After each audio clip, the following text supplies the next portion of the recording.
माननीय मुख्यमंत्री श्री शिवराज सिंह चौहान के ज़माने में आज देख रहे हैं मध्य प्रदेश के अतिथि शिक्षक वेयर हाउसों में हमाली का काम कर रहे हैं और इस तरह से हमाली का काम करके अपनी बीवी बाल बच्चों का पेट पाल रहे हैं। यही मध्य प्रदेश की बीजेपी सरकार है और दो मध्य प्रदेश की बीजेपी सरकार को वोट, यही होगा आपका हाल। दोस्तों नमस्कार, यूट्यूब चैनल प्रकाशन में स्वागत है। आज आपको बता देते हैं कि मध्य प्रदेश में अतिथि शिक्षकों की स्थिति बनी हुई है। आवंटन आ गया है, फिर भी अभी तक अतिथि शिक्षकों का भुगतान नहीं किया गया है और फरवरी तक का आवंटन आ चुका है। आपको बता देते हैं कि इसमें पूरे मध्य प्रदेश के 52 जिले के स्कूलों का आवंटन जारी हो चुका है। इसी तरह से आपको बता देते हैं सबसे बड़ी लापरवाही स्कूलों के बाबुओं की होती है, जो सही समय पर बिल नहीं बना पाते हैं और इस तरह से उनके बिल न बनने के कारण उनका भुगतान सही टाइम से खातों में जमा नहीं हो पाता है। इस तरह से सांची हायर सेकेंडरी स्कूल का भी आवंटन आ चुका है और इधर मामा से मांग कर रहे हैं कि जल्द से जल्द नियमित करें बेरोजगार युवा। नमस्ते भैया, मेरी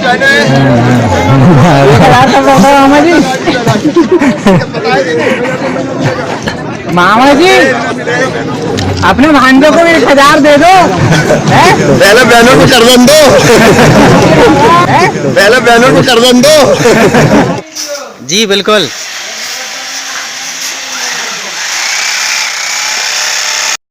मध्य प्रदेश के अतिथि शिक्षक स्कूलों में पढ़ाने वाले आज वेयर हाउसों में काम करके अपना पेट को गुजर बसर कर रहे हैं। इस तरह से माननीय मुख्यमंत्री श्री शिवराज सिंह चौहान के द्वारा कहा गया था कि मध्य प्रदेश के अतिथि शिक्षकों का अभी कुछ निर्णय किया जाएगा।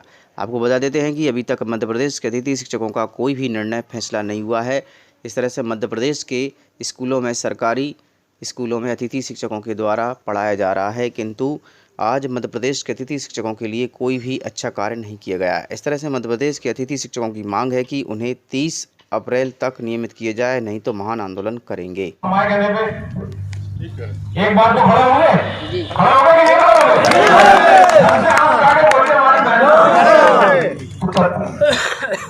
इस बार होना है, इसका सही फायदा कांग्रेस उठा सकती है। वैसे उनको बता दीजिए कि ना उसको चुनाव लड़ना है, ना उसको लालच है, ना उसको सत्ता की लालच है। उसका सिर्फ एक सपना है कि उसका अतिथि शिक्षक नियमित हो जाए, और नहीं हो सकता अगर नियमित आर्थिक स्थिति है तो उसके पद को रिक्त न माना जाए, वो जहां पदस्थ है वही उसको पदस्थ रखा जाए। छोटी सी चीज है वैसे, बहुत आसानी से दी जाती है और इनका पैसा कम भैया लोक शिक्षण संचालनालय से रुका हुआ है। ये इनको नहीं तो इन्होंने नहीं भेजा, इनकी नाकामी की वजह से तो वहां से आया नहीं है। बट हम इनको पापा अगर आप ये आश्वस्त करते हैं कि आप चलिए तो अपन चल के प्रेशर बनाएंगे तो ये भागेंगे, ये फिर करेंगे, ये फिर ये दौड़ लगाएंगे यहाँ से लेके भोपाल तक, ये करेंगे। अब दीदी भाइयों, अब तो आप लोग थक चुके हो, हार चुके हो।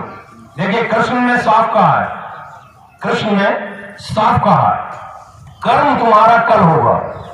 कृष्ण ने साफ कहा है कर्म तुम्हारा कल होगा, और कर्म में अगर सच्चाई है तो कर्म कहां निष्फल होगा, वो आज नहीं तो कल होगा। इसलिए हिम्मत मत हारिए, हौसला मजबूत रखिए। आपका भाई तो नहीं हार रहा ना, तमाम प्रकार के मुकदमों से, तमाम प्रकार की विसंगतियों से लेकर मैं छाती लगा के आप लोगों के आगे खड़ा हूं। कभी ऐसा हुआ है कि ग्राउंड में भोपाल में पुलिस आपको हिला पाई है मेरे रहते? किसी ने आपको धक्कारा हो या किसी ने आपको लाठी दिखाई है? डंके की चोट में आप आंदोलन करके अपनी इच्छा से आते थे और अपनी इच्छा से जाते थे, और वैसे ही जाएंगे और वैसे ही होगा भोपाल में। लेकिन मैं लड़ाई लड़ने जब जाता हूं तो तरीका अपनाता हूं पूरे जिलों से। अगर आप आज हम सिर्फ सतना में एक कार्यक्रम करके और हम चले जाएं भोपाल, संख्या नहीं आएगी। जब जैसा हमने 2018 में किया था कि पूरे मध्य प्रदेश में समेटते हुए जब निकलेंगे तो वो फिर वो जो संख्या बल आपने देखी, कितने लोगों ने देखी थी भोपाल की संख्या बल? सब हम था ना 50,000 आदमी, वो तभी इकट्ठा होगा, नहीं तो 5-7 हजार आदमियों में फिर आके बैठते ना नेता भैया, बैठे ना आके कुर्सी पे, ये देख लेते हैं ठीक है चिल्लाने दो भैया। दिखाना पड़ेगा आपको अपनी शक्ति, सीएम को आपको अपनी क्षमता दिखानी पड़ेगी कि भैया हम नहीं रहेंगे तो तुम भी नहीं रहोगे, हम नहीं तो तुम नहीं। मत छोड़ निकलना होगा। तुम आदम के बेटे हो, क्यों सोचते हो संघर्ष कम होगा? वो आज नहीं तो कल होगा और एक दिन हमारा अतिथि शिक्षक सफल होगा। लेकिन आप निर्णय कर लो। एक बैनर से आप पढ़े लिखे हो, शिक्षित हो, आप देख चुके हो, हालात देख चुके हो भोपाल में आंदोलन की। इसीलिए मैं 2 साल से कोई आंदोलन नहीं कर रहा था और आज भी नहीं चाहता हूँ। लेकिन ये हमारे तमाम अतिथि भाई जो हमको फ़ोन लगाते हैं, दिन रात बोलते हैं कि भैया आंदोलन करिए, आप ही लड़ाई लड़ सकते हो, ये चीज़ उनको एहसास हो गया। पूरा मध्य प्रदेश का अतिथि शिक्षक इंतज़ार कर रहा था मेरे फेसबुक लाइव होने का। इसीलिए मैं लड़ाई लड़ना चाहता हूँ। जो चंद लोग हैं जो ये चाहते हैं कि इसी तरह संगठन को बांटते रहें, वो शांत हो जाएं, अतिथियों को नियमित हो जाने दीजिए। उसके बाद आपकी दुकानदारी चलती थी, चलती रहेगी। जो आप चाहते हो वो सब अतिथि शिक्षक अब मध्य प्रदेश का जान चुका है। इसलिए मेरा आपसे निवेदन है, हमारा अतिथि भाइयों से निवेदन है, और ग्रुपों में तमाम लोग प्रकार के लोग जुड़े रहते हैं जो अतिथि शिक्षक नहीं है, जो आपको बरगलाते हैं, आपको मिसगाइड करते हैं चंद लोग। उन भ्रांतियों में मत पड़िए, लड़ाई को बड़ी बनाइए। एक झंडा, एक बैनर और एक नाम के साथ आप लड़ाई लड़िए, आप निश्चित जीतोगे। अगर आप जीतना चाहते हो और अतिथि शिक्षक से शिक्षक बनना चाहते हो तो सबसे पहले आप अपने आप को मजबूत करिए, अपनी शिक्षा को जगाइए। और अगर आप दूसरे के बच्चों को शिक्षा देने का काम कर रहे हैं, जब तक आप शिक्षित नहीं होंगे, आप नहीं समझोगे कि आपका भला और बुरा कहाँ है, तब तक आप कभी कोई लड़ाई नहीं जीत पाओगे। ये मैं नहीं कहता, ये प्रकृति कहती है, संसार कहता है कि बुद्धि, इतने पूरे मनुष्य के इतने बड़े शरीर में भगवान ने, प्रकृति ने बुद्धि को सबसे ऊंचा स्थान दिया है। क्यों दिया है? क्योंकि आप उसका उपयोग करिए, आप जानिए कि सच्चाई कहाँ है, अच्छाई कहाँ है, हमारा भला कहाँ है, हमारी लड़ाई कौन लड़ सकता है और किस स्तर पे लड़ाई लड़के हमको हक दिला सकता है। आपके तो लोग कहते हैं, अगर आपका जबलपुर का जल सत्याग्रह हुआ था, जब नर्मदा जल सत्याग्रह हुआ था, उसी के बाद आपको 3 हक मिले थे, 25% का आरक्षण, 9 साल की छूट और तनख्वाह में बढ़ोतरी। उसी जल सत्याग्रह के 15 दिन बाद प्रशासन ने आपको, शासन ने आपको दे दिया था। अगर आप नियमित होना चाहते हो तो एक झंडा, एक बैनर और एक नाम के साथ लड़ाई शुरू कर दीजिए। जिलों में जब आप ज्ञापन देते हो तो एक ही लेटर हेड यूज़ होना चाहिए, उसमें एक ही नाम होना चाहिए। और जिला अध्यक्ष अगर अपना नाम लिखता है तो साथ में अपने जिसको भी आप प्रदेश अध्यक्ष मानते हो उसका नाम मेंशन करिए, ताकि CID से, IB से, साइबर सेल से आपकी बात भोपाल तक पहुँचे कि एक नेतृत्व, एक बैनर के तले अतिथि शिक्षक इकट्ठा हो गया। ये चंद टुकड़ों में बटा नहीं है, आज नहीं तो कल वो अपना हक लेगा। और मैं आपको ये भी बताना चाहता हूँ कि पिछले 2 साल से, 2.5 साल से मैंने कोई आंदोलन इसलिए नहीं किया कि जो ये कहते थे कि हम आंदोलन करना चाहते हैं, हम अतिथि शिक्षक हैं, तो मैंने इसीलिए 2 साल तक कोई प्रकार की आवाज़ नहीं लगाई, ना मैं किसी तरह से आप लोगों के बीच में आया। लेकिन अब अतिथि शिक्षक चाहता है कि मैं लड़ाई लड़ूं, तो कृपया करके आपने उनका हश्र देख लिया, जिन्होंने 2-2, 3-3, 4-4 बार भोपाल में आंदोलन किया। हुआ क्या, रिजल्ट क्या हुआ? ये स्थिति हो गई कि हमारे भाई, छोटे अतिथि भाइयों को पानी पीने तक का मौका नहीं दिया, पुलिस ने उनको खदेड़ा। अब मजदूरी तो करनी पड़ेगी ना, 2 बच्चे हैं, उनकी फीस भी देनी है पढ़ने के लिए, 2 बेटियां हैं शादी के लिए, 1 बेटा है। एक भी गोली भी नहीं देने के लिए हमारे पास पैसा नहीं है। 6500 रुपए सैलरी मेरे को पेंशन दे रही है। अब 6500 रुपए में पेट भरें या बच्चों को पढ़ाएं?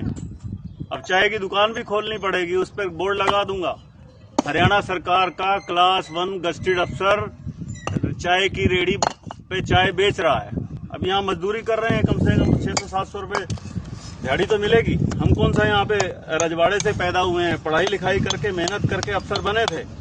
लेकिन सरकार ने जहाँ से शुरुआत करी थी वहीं पे हमने वहीं पहुँचा दिया इसने। और ये बीजेपी की सरकार जो है, ये सिर्फ पूंजीपतियों के खाते भरने के लिए है।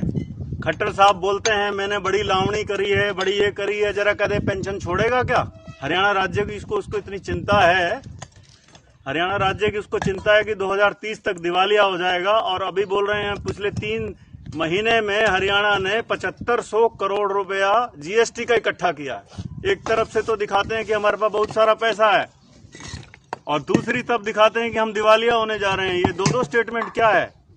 MP को, MLA को 4-4 बार की पेंशन, और हमने अपनी सारी जिंदगी दे दी 58 साल तक सरकार को, एक पेंशन देने में भी उसका दिवालिया होने पे आ जाएगी। ये बीजेपी के नए कंसेप्ट आ गए हैं, सिर्फ बेवकूफ बना रही है देश की जनता को। और दोबारा अब लोगों सचेत हो जाओ, वोट की चोट दे दो इनको। जब तक वोट की चोट नहीं दोगे तो ये सुधरेंगे नहीं। कांग्रेस तो इससे लाख दर्जे अच्छे है, कम से कम मुलाजिमों के ऊपर उन्होंने अपना हथौड़ा तो नहीं चलाया। अपनी तिजोरियां भर लो और देश के नागरिकों को कर दो कमजोर। हमने जहां से जिंदगी शुरुआत करी थी वहीं पे आके पहुंच गए। अब क्लास 1 गस्टेड अफसर है या बुढ़ापे में वकालत करेंगे तो वकालत करने में तो 10 साल दोबारा फिर शुरुआत करनी पड़ेगी वहीं से। 6500 रुपए में अगर मैं बीमार हो गया तो इन्होंने आयुष्मान में भी नहीं आएंगे, हम तो पीले कार्ड भी नहीं बनेंगे हमारे, तो हम कहाँ जाएं? तो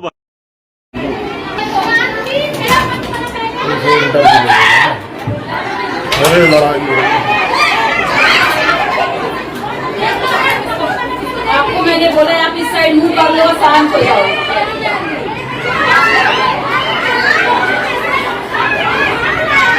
भैया पीछे से पीछे से